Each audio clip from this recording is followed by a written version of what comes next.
bahwa puncak perjalanan hidupmu adalah yaitu al-maut, kematian.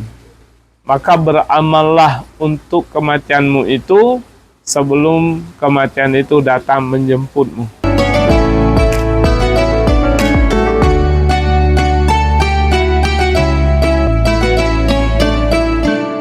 Assalamualaikum warahmatullahi wabarakatuh. Alhamdulillah allazi khalaqal mauta wal hayata liyabluwakum ayyukum ahsanu amala.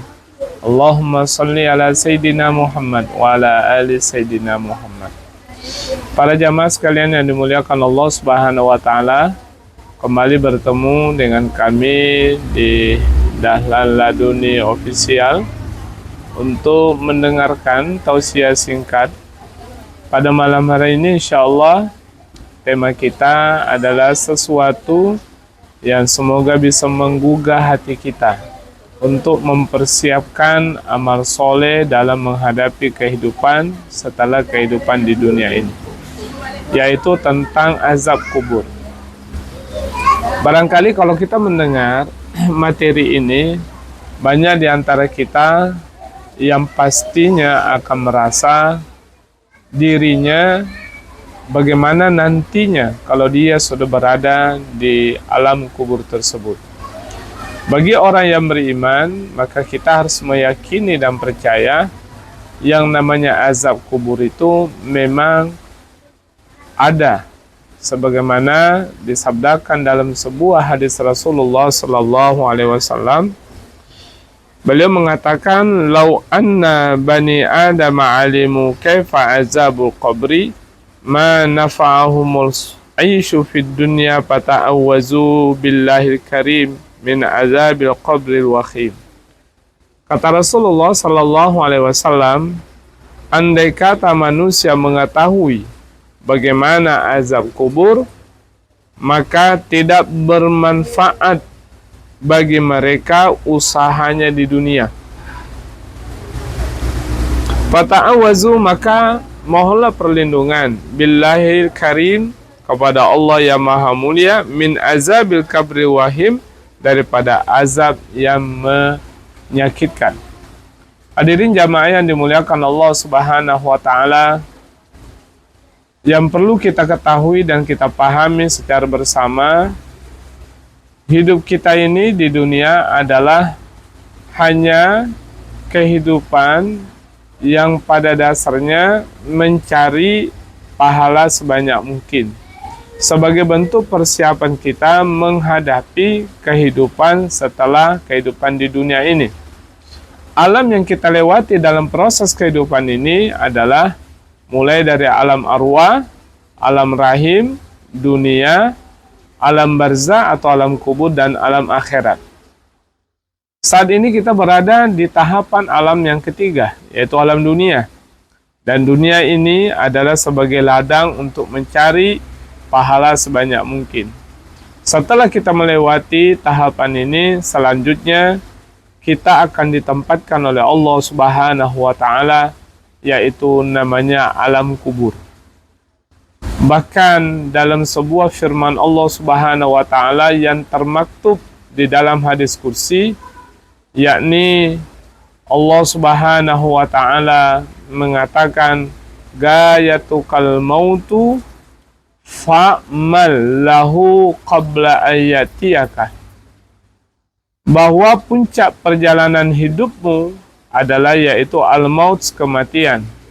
Maka beramallah untuk kematianmu itu sebelum kematian itu datang menjemputmu. Kalau kematian yang hadir pada diri kita, lalu kemudian kita masuk ke alam barzakhi atau alam kubur, dan tidak ada yang bisa menolong kita nantinya kecuali adalah amal kita, amal yang kita buat ketika berada di dunia ini. Alam kubur itu adalah alam gaib yang harus kita yakini sebagai seorang yang beriman. Sebagaimana Allah Subhanahu wa taala sebutkan di dalam Al-Qur'anul Karim, Alif Lam Mim, dzalikal kitabu la raiba fi hudal lil muttaqin, alladzina yu'minuna bil ghaib wa yuqimuna sholata wa mimma razaqnahum yunfiqun. Bahwasanya Alif Lam Mim, bahwa kitab ini, Al-Quran ini tidak ada keraguan di dalamnya bagi orang-orang, yaitu orang yang bertakwa kepada Allah. Nah, siapa yang bertakwa kepada Allah? Alladzina yu'minuna bil ghaib, adalah orang-orang yang beriman kepada perkara yang gaib. Nah, gaib itu diantaranya adalah pahala, dosa, kemudian termasuk alam kubur. Maka seorang beriman harus meyakini bahwa benar adanya azab kubur itu. Lalu kemudian, bagaimana hal ikhwal atau keadaan atau kondisi alam kubur? Di dalam hadis qudsi kembali Allah sebutkan bahwasanya tidak ada hari yang berganti, melainkan bumi itu berbicara kepadamu. Apa kata bumi? Kalian berjalan di punggungku, dan kemudian kalian akan disimpan di dalam perutku, yaitu summa tuzanu fi batni, kemudian manusia disimpan dalam perut bumi. Kemudian apa kata kuburan?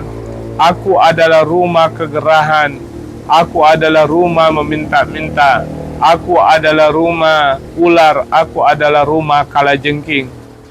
Apa makna dari bahasa itu yang disampaikan oleh Allah Subhanahu wa Ta'ala lewat hadis qudsi? Rumah kegerahan, artinya adalah alam kubur itu bukanlah tempat yang nyaman bagi orang-orang pendosa, dan juga adalah rumah meminta-minta. Apa yang ingin disampaikan oleh Allah Subhanahu wa Ta'ala kepada kita? Ketika manusia itu sudah wafat, apa yang membuat bahagia seseorang yang sudah wafat? Tidak lain dan tidak bukan adalah kiriman pahala dari orang yang masih hidup. Sebagaimana sabda Rasulullah sallallahu alaihi wasallam, tasaddaqta ala mautaka, bersedekahlah kamu kepada orang matimu. Sedekah yang dimaksud boleh saja adalah berupa doa, pahala, hadiah pahala dari bacaan kalimat thayyibah yang kita hadiahkan untuk orang yang meninggal. Maka itulah yang membuat dia berbahagia. Maka disebutlah bahwasanya kuburan itu adalah rumah meminta-minta. Apa yang diminta adalah mereka mengharapkan kiriman pahala dari saudaranya, dari orang-orang beriman yang masih hidup di dunia ini. Selanjutnya kuburan mengatakan, aku adalah rumah ular dan aku adalah rumah kalajengking. Di antara azab yang disiapkan oleh Allah bagi orang yang durhaka, bagi orang yang melakukan maksiat, bahwasanya Allah sudah menyiapkan berupa hewan berbisa, diantaranya ular dan kalajengking. Tentu hal ini membuat kita jamaah yang dimuliakan oleh Allah Subhanahu wa Ta'ala untuk kembali merenung bahwasanya informasi ini bukan informasi dongeng yang tidak beralasan, karena ini adalah firman Allah Subhanahu wa Ta'ala. Maka sebelum terlambat, dan jangan ada kata terlambat bagi kita, sepanjang kita masih hidup di dunia ini, siapkan bekal kita, makmurkan kuburan kita, jauhkan diri kita dari azab-azab yang sudah disiapkan oleh Allah dengan cara memperbanyak amal soleh. Maka insya Allah, mudah-mudahan keadaan kita nanti ketika berada di alam kuburan, semoga kita termasuk orang-orang yang dibebaskan daripada azab kubur. Jangan lupa selalu nonton channel ini, mendapatkan informasi dan dakwah yang ringkas dan padat. Semoga kiranya menjadi inspirasi agar kita dapat merubah diri kita lebih baik. Demikian, subhanakallahumma bihamdika, asyhadu an la ilaha illa anta, astaghfiruka wa atubu ilaik. Assalamualaikum warahmatullahi wabarakatuh.